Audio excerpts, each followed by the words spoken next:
Hello everyone, this is Samad and welcome back to the Forms Validation part 2. In this video I am going to show you some more validation and some more validators provided by the Enfometa EM forms.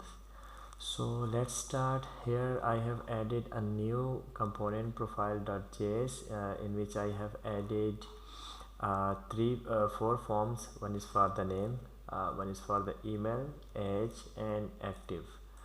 So the active will be rendering the checkbox, and for the rest we have some text input fields. So this is the same. If you want to see all these things in more details, you can see the part 1 or you can watch the part 1 video. I will be sharing the link in the description. So let me show you the layout for this. Here this was the login component which we have covered in the part first, and this is the update profile component in which we have these four forms. Here you can see the update method in which I have called the forms.validate the same way we have done in the login.js. Similarly, each and every input forms is wrapped by the em forms. Here you can see the em form group with the forms object, and similarly here is a new form field called the age, and another is active. If you look into the active, here we have a checkbox, type checkbox, and the name is active, class name is check. Now let me show you the output and then I will explain it further. I'm going to refresh this page and trying to update it, so you can see all the errors are prompted. If you look into the active field, I didn't mention any validators because it doesn't make any sense to make this mandatory because it can be checked or unchecked. Okay, so what if I provide a name, email and an age, for example 45, and I'm not going to check this and trying to update. So here you can see the JSON object is active is equal to true, age 45 and name Hamad. But if you look into this value active, it's not checked, so it must be unchecked or false. But if even I click on this, it doesn't make any change to the em forms, and if I uncheck, here you can see it is always true. The reason behind this is Enfometa em forms by default binds the value with the value prop. Like in case of text field, we have the value prop, and Enfometa by default, Enfometa em forms by default bind all the logic and the value with the value prop of the input field. But in case of checkbox, we have a different scenario. We would like to bind the value, the true or false, with the check property instead of the value property. Okay, let's do this. So the em form component provides a couple of properties. In more details you can see the documentation provided in the link, but I would be discussing a few of them which we need here. But this is not a good way. We need a clean and neat way. I will show you a global configuration. So we here, instead of overriding on each and every form, we will be using the global configuration, and this form syntax should be the same for each and every form. But for understanding purposes, I'm just defining these to make it clear that how is the em forms are working with the values and extracting the values from the onChange event. So here are a couple of properties. I will be overriding a few of them, especially the value prop name, which is checked. So by specifying this property, we have told our framework, our Enfometa forms, that the value should be extracted and bound with the check property instead of the value property. Similarly, there is another function, another property, sorry, which is the value function. So in this, we will be specifying that how the em form should extract the value from the onChange event. So this is basically the event, and we would like to make this checked, because I have mentioned the em forms that on change event, here is the way you need to extract the value from the event argument, and similarly here is the check property which you need to bind the value with. So by default, if you don't specify, it will look for the value prop, and similarly instead of the checked, it will be looking for and extracting the data from the value prop instead of the check prop. Okay, let's try to demonstrate this in the UI. I'm going to refresh this and clear this one. Okay, let's try to enter values .com age 23. Okay, here you can see the active is true. If I uncheck this, now here you can see it is false. So now the enfometa em form is properly binding the value with the check property of the input checkbox field. These configurations are provided to make the library flexible, so you can use this with any kind of component, whether that is a built-in component or a custom component. So you can use this library with the third-party components as well. For instance, maybe in some other components, instead of value prop, you have a selected property, a selected value prop. So you can easily configure this library to be used with third-party components.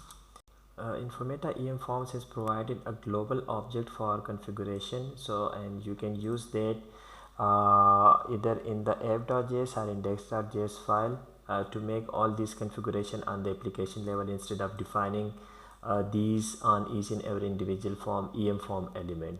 So your code will be clean and neat. Okay, I'm going to remove this from this code part, and let's use the em forms global configuration. Okay, so I'm going to start this in the app.js here outside of the app function. So the object exposed by the enfometa em form is em forms global configuration, global config. Okay, dot register element em form element. Here it accepts an array, and here we need to provide the a few things. Like one of the most important thing is the elements array. So when we specify the elements array, so it means we can configure this for multiple elements, the same configuration for multiple elements, so you don't need to repeat the code again and again for each and individual element which have the same configuration. Okay, so let's try to configure this. One is the type. This type specifies the tag name, so I would say it's still the input because the checkbox is still an input. And next we need to specify the props, which accepts an object, and here we can specify the tag's name or the props name. Like for example, here it should be checkbox. So this is basically the selector. This whole element is basically the selector.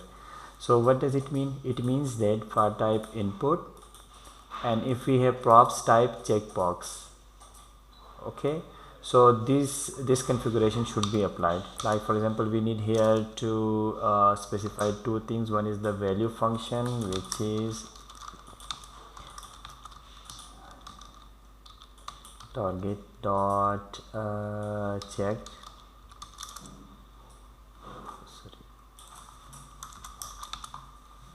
And the next thing is value prop name, which is checked.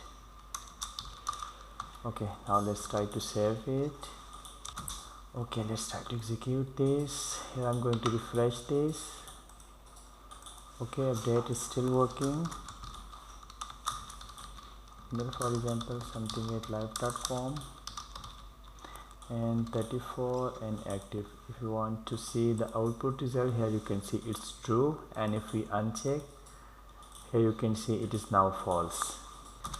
So this is the way you are supposed to configure different elements. So for example, if you want to have a custom element, I will be showing that in the next video. So you can configure the same way the custom elements as well. So here you need to provide the name of the element, whatever it is. I mean, it's a tag name or the element name, and here are the props further to filter the elements based on the props or based on the attributes.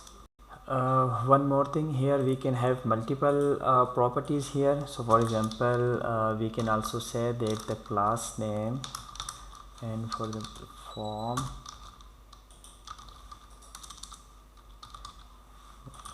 so this style or this configuration, sorry, will be applied on this element now. So the element type is input, the type attribute is checkbox, and the class name is this one. So this is basically a selector for the element.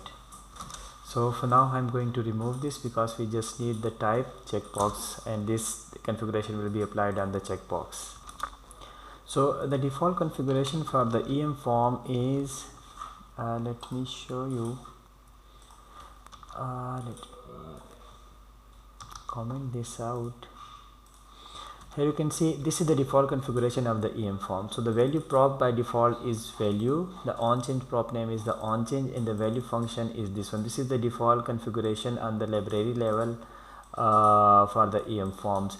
You can override these settings in the EM forms global configuration, just like we have done here, or on the form element level or the element level here, which we have already shown and demonstrated in the start of this video. So the priority will be, this will be prioritized, like if you specify the attribute, this will be prioritized, otherwise it will look for the EM global configuration object. If it doesn't find, then it will go to the default configuration, which I have already shown here, here in this property. Like here I have copied this from the documentation. So this is the default configuration by the from the application level or the library level. Okay, so now let's apply a couple of more validators which are provided by the enfometa EM form. Here you can see I have already written this code to save some time. You can go through the documentation for further details and further validators as well. Here is a list of the validators which are provided by the enfometa EM forms in the documentation. So here you can see I have added a new validator called number. Here you can see the function is number and it should be a valid number, and similarly a range validator here which accepts a parameter called minimum and maximum. This parameter is an optional. In some cases we need this, in some cases we don't. So here we need this, and this is properly documented in the documentation that what kind of property you need to specify. And further, if you look into this, here I have added these error messages like age. This is the form name age, and for each and every validator, the validator name which we have specified here in this name attribute or in this name property.